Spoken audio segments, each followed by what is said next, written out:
All right, get ready, because we're diving headfirst into chapter 26 of Gospel According to the Spirit. Oh, yeah, this one is a thinker. Yeah, it really is. It really makes you kind of think about things. It's all about giving freely what you've received freely, especially when it comes to things like healing and prayer, Right. even mediumship. Yeah, all that good stuff. Yeah, the things that can get a little bit messy when you start But- talking about money. For sure. So this chapter really kind of pushes us to examine the motivations behind these practices, how they intersect with our modern world. Yeah, and we're going to unpack some pretty heavy concepts here. Yeah, we are.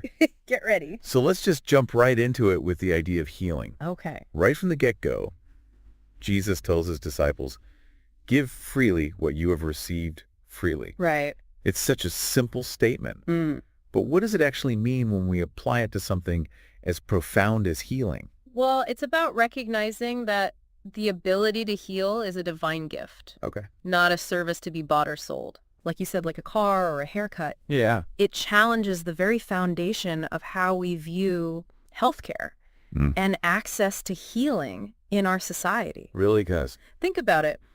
If healing is a divine gift, does that mean that everyone should have equal access to it, regardless of their financial status? Whoa, that's a big question right off the bat. Right. It makes you reconsider the whole system. For sure. And the chapter goes on to contrast this idea of a divine gift Okay. with the actions of those who exploit people's faith for profit. Exactly. Jesus specifically calls out the scribes for using lengthy prayers as a way to extract money from vulnerable widows. Right. It's as if they were saying, the longer I pray, the more you pay. It's like they're putting a price tag on God's favor, Exactly. which of course goes against the very essence of genuine prayer. It's Yeah. not about transactions. Right. It's about connection. Yeah, it's like this spiritual marketplace. Yeah, like a spiritual marketplace. Right. Which reminds me of the scene where Jesus flips out and throws the merchants out of the temple. Right. And that scene is so crucial Yeah, it is. because the temple was considered the ultimate sacred space, a place of pure connection with the divine. Yeah. By turning it into a marketplace, the merchants were profaning that sacredness, Right. essentially saying that access to God could be purchased. Putting a price tag on spirituality itself. Right? And Yeah. thinking about that in a modern context, it's like how much of our spiritual life has become commodified. You got self-help gurus selling enlightenment megachurches with million-dollar budgets. Oh, yeah. Even apps that claim to offer personalized spiritual guidance for a monthly fee. It's a slippery slope. It really is. This chapter forces us to ask tough questions about where we draw the line between genuine spiritual expression and commercial exploitation. Yeah, and the source doesn't stop there. It doesn't. This is where it gets really interesting to me. Okay. It brings up the topic of mediumship. Mediumship, healing, prayer. Right. They all seem to tap into something beyond the material world. Yeah, But mediumship brings in this whole other dimension of communicating with spirits. for sure. So how does this idea of giving freely apply to that? Well, the chapter draws a parallel between the disciples' divinely given abilities to heal and cast out demons Okay. and the gifts that mediums possess. Okay. It argues that healing mediumship is a gift with a higher purpose, Okay. not a profession to be monetized. So it's not just about offering comfort and guidance to those seeking connection with loved ones who've passed, but doing so with a selfless spirit, Right. not viewing it as a business opportunity. Imagine someone charging you to speak to your deceased grandmother. Oh, yeah. Most people would find that morally reprehensible, right? It makes you wonder, even if someone is genuinely gifted, how do they navigate the practical realities of making a living while upholding this principle of giving freely? That's a great question. And it leads us into the source's deeper argument against charging for mediumship. It states that true mediumship relies on the cooperation of spirits Okay. who aren't bound to anyone's financial demands. So you can't exactly schedule a spirit to show up just because someone paid you a fee. Right. Adds a whole other layer of complexity to the ethics and practicality of charging for this kind of service. It does, and I think this is where the source really pushes us to examine our own values and beliefs. Are we approaching these practices from a purely transactional perspective, Yeah. or do we believe there's something more to it? Right. Something sacred that transcends the exchange of money for services? It's almost like this chapter is urging us to rediscover the true meaning of these gifts and to reconsider how we value them in a society that's become so focused on profit and material gain. It's a profound challenge. Yeah, it is. And it's just the beginning of our deep dive. Yeah. Let's see where this exploration takes us next. Feels like we've stumbled upon a real paradox here. Yeah. On the one hand, we're presented with this call to give freely, to offer these incredible gifts without expectation of payment. Right. But on the other hand, we live in a world where most of us need to earn a living. Yeah, And that often means putting a price on our time and skills. for sure. So how do we reconcile these seemingly opposing forces? You've hit the nail on the head. It's a question that has resonated through the ages. Yeah, The text itself doesn't provide a simple answer. right. And that's what makes it so thought-provoking. It really is. It compels us to look inward to examine our own motivations Mhm. and to consider the context in which these gifts are being shared. I mean, take someone who is a full-time healer. Okay. They might genuinely feel called to help others, Right.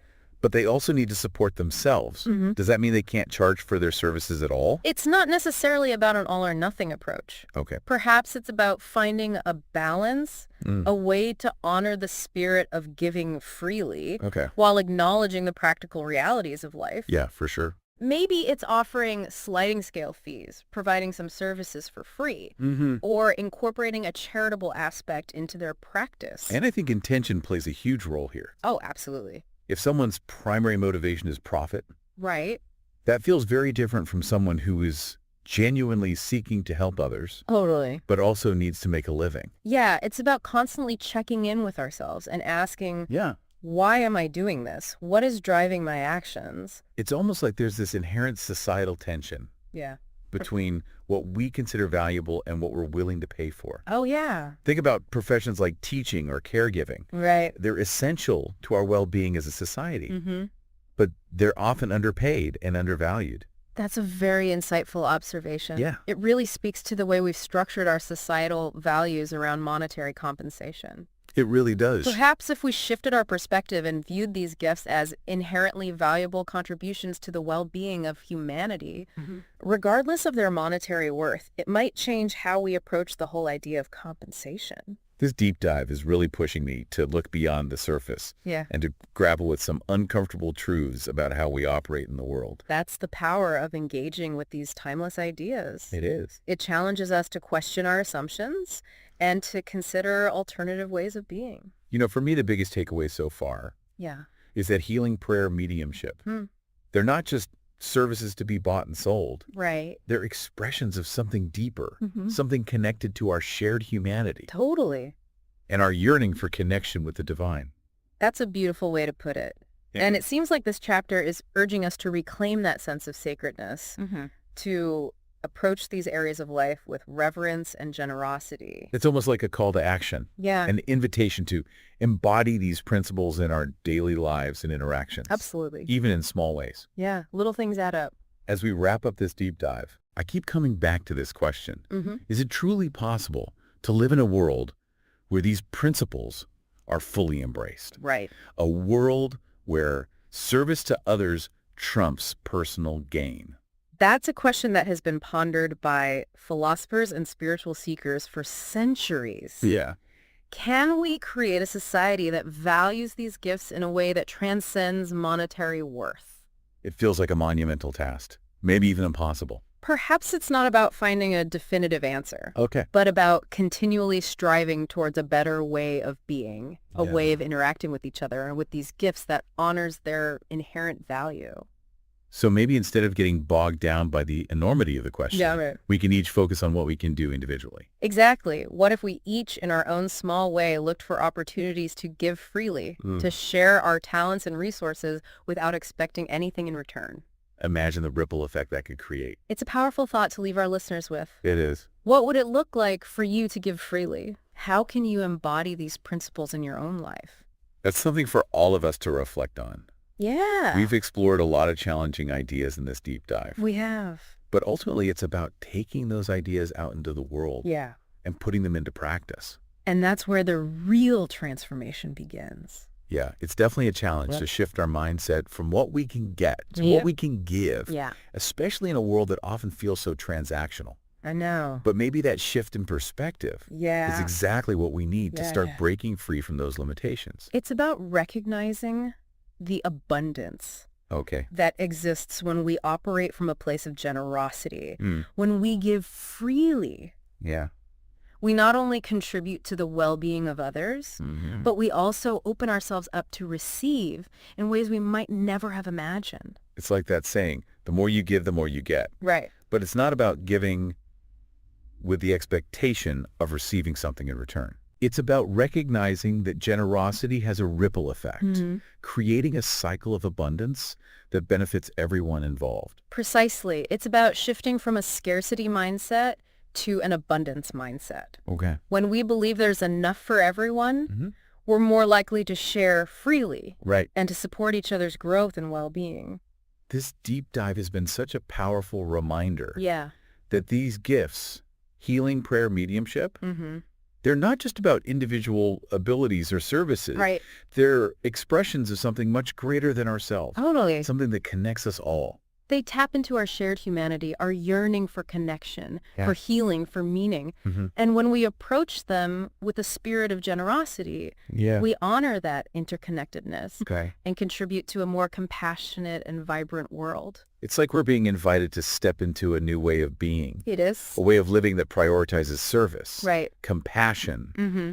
and the free exchange of these incredible gifts. It's a vision worth striving for, It is. even if we never fully achieve it. Yeah. The journey itself is transformative. Well, on that inspiring note, I think we've reached the end of our deep dive. Okay. We've covered a lot of ground today, We have. exploring the complexities of giving freely Mm-hmm. in a world that often seems to value profit above all else. We've challenged assumptions, wrestled with ethical dilemmas, Yeah.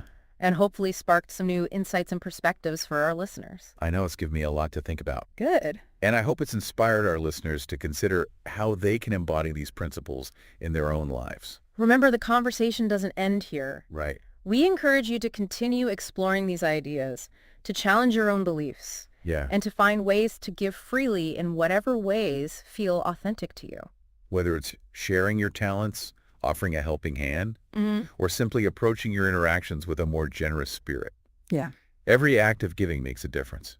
Until next time, keep diving deep, keep seeking knowledge, and most importantly, keep giving freely